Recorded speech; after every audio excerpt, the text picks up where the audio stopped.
Hello folks, welcome back. I'm hoping uko salama penye uko.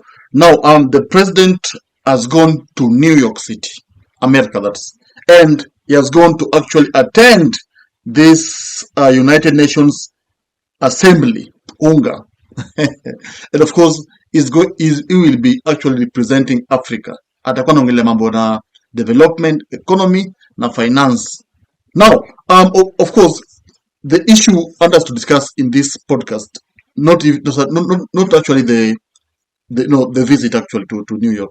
It's about William Ruto's making first trip to America after USA almost warned him as he kanyaga America. Oh my Lord Jesus, sijui kama umesikia hii that the deal President William Ruto was given in the US to be an NATO ally member, apparently it was cancelled. The US hawataki ujinga ya uongo ya mtu wetu, so they removed that right of non-allied. Again, I'm hearing that President William Ruto is being given money to allow refugees and for Kenya to become the asylum seekers safe haven. A country where people are abducted and they go for weeks without a trace. It's a safe haven. If it's not safe for us, why is it safe for others to come here? And the guy is getting and cashing in. Another thing that you should be worried, they are planning to spend billions on Mpox management. Another Mpox millionaire, just like Corona millionaires. Remember, last month we not happened. Last month, Gachagua made some, damning allegations while in the USA. William Ruto, you need to know, the Americans want to know why you are working with Al-Shabaab. Why, when you are in Mandera, you met 3 leaders of the Al-Shabaab militia at night to discuss business with them. They want to know why. And Gachagua actually linked Ruto na mambo ya Al-Shabaab, na mambo ya Mandera, meeting Al-Shabaab Mandera, mambo ya Sudan, how Ruto was actually aiding war in Sudan by actually helping Sudan government na mabunduki. Now, of course, this prompted the US to actually come up with investigations. In fact, they even said that they will soon cut ties with Kenya's president. Let your actions match your words, is the unerring message from the United States government to President William Ruto with respect to holding police accountable for the deaths and trampling of civil liberties in response to protests against his government. A message passed on phone by U.S. Secretary of State Antony Blinken less than 2 weeks ago and followed up in person by his Undersecretary for Civilian Security, Democracy and Human Rights, Uzra Zea, that the police should protect and not terrorize the citizenry.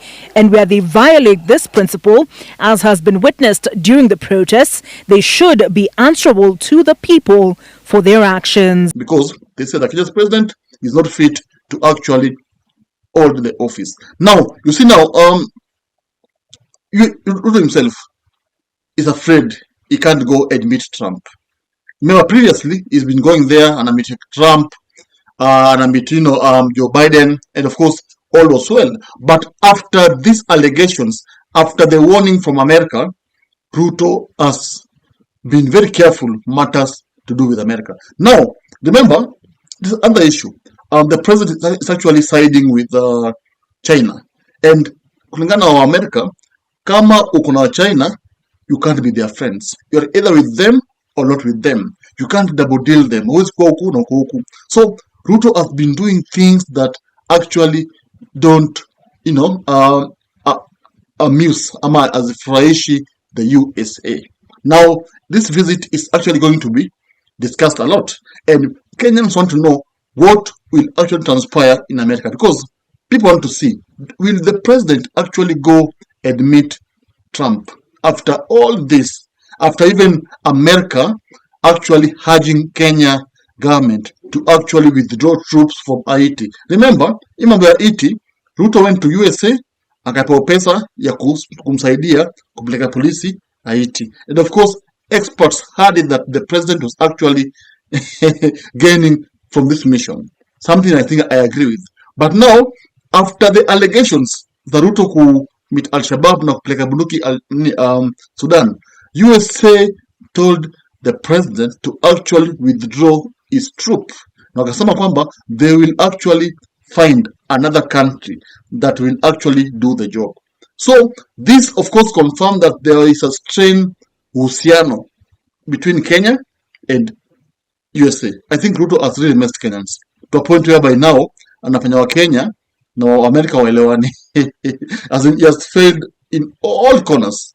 Nothing is good coming from the president because kila mali ni blanda, mashida. And now Kenyans are now waiting to see, will the president na hiyo kiburi yake yote, will he actually meet Trump in America? Will he be given a chance to even address that conference? Because ni one of the key leaders for Africa when you were chosen to actually represent Africa in that conference. So will the president address even Americans after this, skirmishes, as if it has already known between America and Kenya? And now you see, truth be told, USA is actually distancing itself from Kenya. Even though the president is trying to actually, rekindle mahusiano, ajaribu kuleta urafiki, but of course, remember, he came up with this idea, mambo ya, compensating victims wa maandamano. This idea came after America ilianza uchunguzi kuhusiana na venye watu walikufa Kenya kwa maandamano, venye watu walikuwa abducted na hawajapatikana. So he became afraid that if America wakema uchunguzi wapate kwamba serikali yake imeua watu na menyamaza, he will be in for it. Now he decided to actually hoodwink Americans, kuwadanganya kwamba I am a good person, I'm even compensating them. Whatever happened, but I did not order the death of this, Gen Zs. But he's forgetting, he publicly declared, he said that police should actually shoot the Gen Zs. Police should shoot Gen Zs.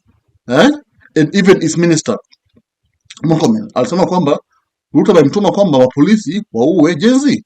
Ndivyo iko. So whatever he says won't even count because already there's evidence out there. Now tell me, do you really believe that this visit to Ruto will actually bear fruit in America? Ama it will flop, since now America is actually having a big problem with Ruto. In fact, if there's something that is making Ruto hate Gachagua, ni Gachagua going to America and exposing him in America. This really hurt Ruto to a point whereby Ruto even tried to actually arrest Gachagua kwa airport because alikasirika.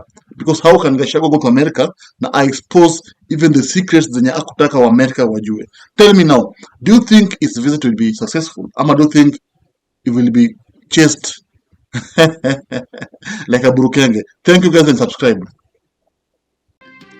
If you love politics, then Dr. Politica is your cup of tea. The place for minds that think. If you are watching this from anywhere else, search the name, hit subscribe, and stay sharp with us.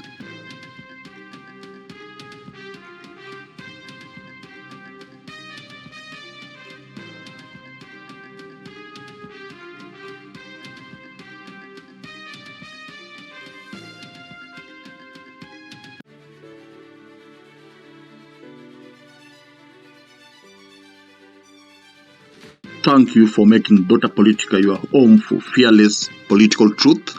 Every view, every like, every share fuels the fire behind the hours of research, filming, and editing we pour into each episode. By showing up consistently, you don't just support a channel, you empower a voice. In a world ruled by headlines, spin, and power games, you remind us that real people still care about real facts. We are here to inform, inspire, and ignite critical thinking, not just for today, but for generations to come. You are not just a viewer, you are the reason this platform exists.